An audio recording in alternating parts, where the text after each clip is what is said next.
This is Nick. This is Joseph, and today we're here to talk about Luce, the new film directed by Julius Onah, which premiered at the 2019 Sundance Film Festival and is about to hit theaters this August.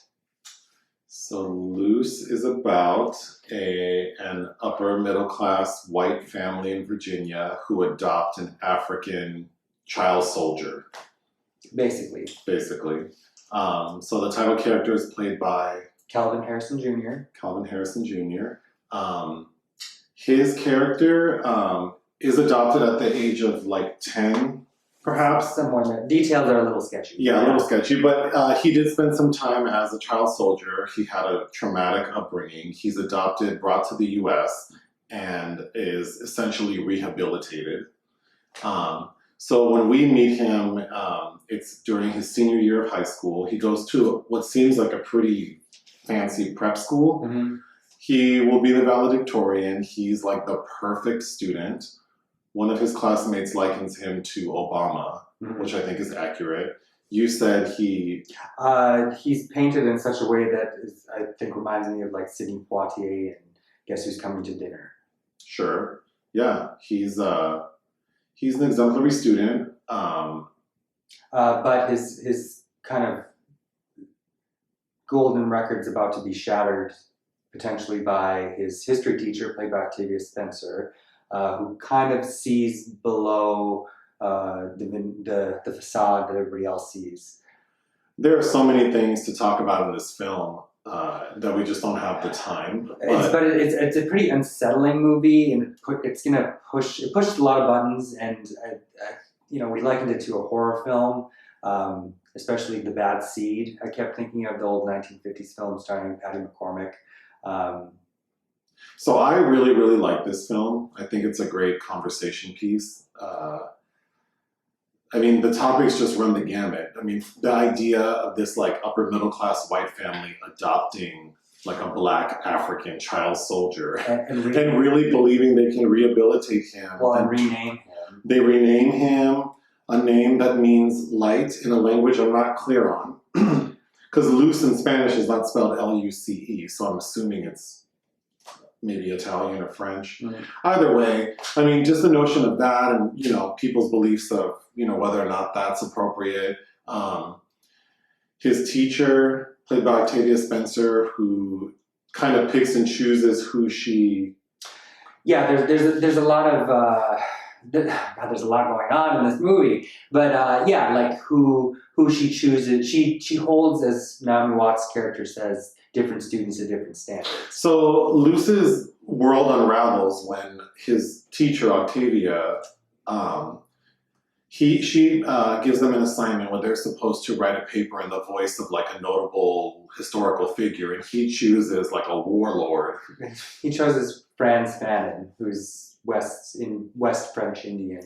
He chooses to write a paper in the voice of this person. But in short, it was a man who believed, he was a revolutionary, so he believed that violence was something that you could use against people that held an opposing viewpoint. So he wrote a paper advocating for violence, which alarmed his teacher, which gave her reason to search his locker, and when she does, she finds contraband. She finds illegal explosives. So knowing his background being a child soldier, after reading that paper and finding these explosives, or fireworks, she alerts his parents. She alerted his mother. Specifically his mother, Naomi Watts, who is alarmed. And initially, his father, Tim Roth, kind of doesn't take it very seriously, while the mother is very concerned. But as the story unravels, the roles sort of switch, and then the father becomes more skeptical of his son, and the mother more protective. So that's another theme, sort of like a mother's love,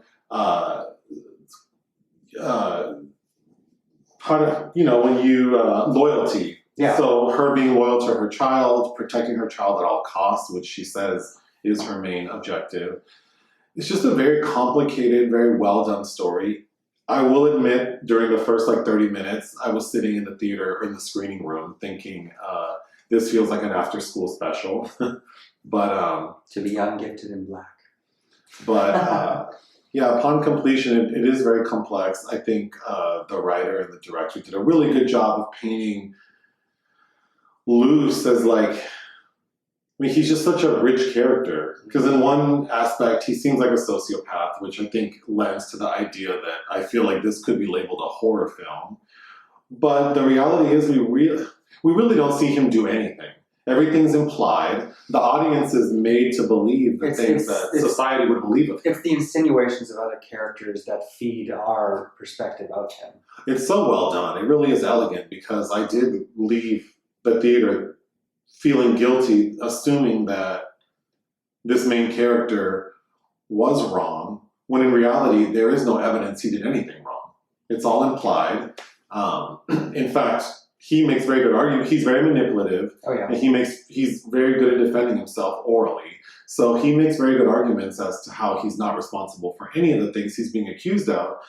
And it's like, that should be enough, right? There's no evidence. He's saying he didn't do it. And yet this film is so well done that I still left not feeling good about him and still thinking he's guilty, which is another sort of, that's another conversation piece, sort of like the current political climate and the racial tensions that we experience as people of color. I did relate to him somewhat. Just really well done. And so many things to talk about that it's just a great film to like sit and stew on. Well, there's a lot to unpack, but I think it is very unsettling. I'm thinking of Meryl Streep, and I have doubt about So the actor who played Octavia's sister, Marsha Stephanie Blake, who's did an amazing job. Yeah, very good. She needs to snatch a trophy for this. Who can also be seen in Ava DuVernay's When They See Us. Okay.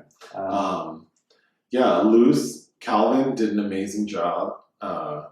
Just a really well done. Like, I was tense for most of the film. I was very tense. I mean, and it's so well done because just as a byproduct of seeing this like young black man in this like very white environment already made me tense. Like already I'm uncomfortable for him, I'm uncomfortable for myself. Well, and then the exchange that people have with him, like his friends saying like, you're not black. You're not one of his closest friends basically says something to him that I've heard before, which is like, you're not really black, so you're okay. All of his like the staff at the school, the other parents comment how he's such an example. Well, and how they treat other black kids, and how the other black characters in the film are treated, in contrast to Luce, who is clearly like an Obama amongst. Well, there are lots of really good lines, like because he's juxtaposed with this other kid on the football track team. That Octavia Spencer's character also snooped in his locker and found weed and gets him his chance at a scholarship is out the window. He also has a little girlfriend who there's an implication she may have been raped, but no evidence. I mean, those themes, just the idea that teenagers do stupid things, how vengeful immature minds can be. There are so many things to focus on, I think. But then it's also very easy to kind of like settle into this film. So I think for such a complex storyline with so many themes, it did feel very like smooth and elegant. It's based on subtle. It's based on a play by J.C. Lee, who's also a writer on Looking. Okay. He did a couple episodes of How to Get Away with Murder. But yeah, it's a pretty good ensemble. But Octavia Spencer, I think, stands out as well for me. Like someone needs to give her a trophy. Yeah. And also shout out Ma, which I really liked. Yeah. That was a good sure. movie. So out of 5 stars? I'd say 3.5. I would give this film 4. I really, really liked it. Yeah. Bye.